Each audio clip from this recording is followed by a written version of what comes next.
कैसे छाई तब्दीली आई।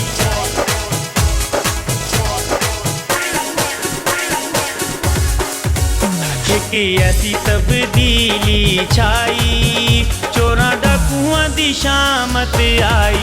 ते देखो अमरान आ गया ते खुरम नवाज छा गया। मैं हूं उबैद कुरैशी, आप देख रहे हैं खबरनामा टीवी।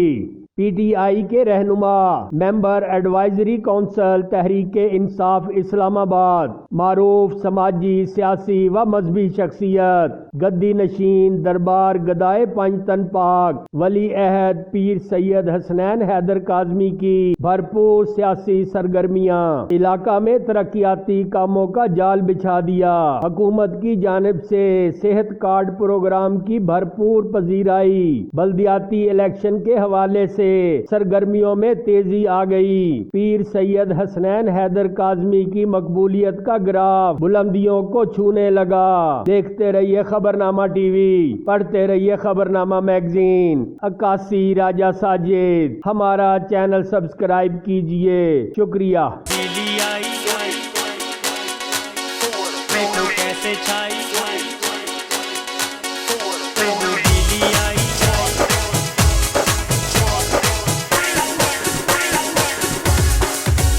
एक ऐसी तब्दीली छाई चोरा डाकुआं दी शामत आई। ते देखो अमरान आ गया ते खुरम नवाज छा गया। ते देखो अमरान आ गया। एक ऐसी तब्दीली छाई चोरा डाकुआं दी शामत आई। ते देखो अमरान आ गया ते खुरम नवाज छा गया। ते देखो अमरान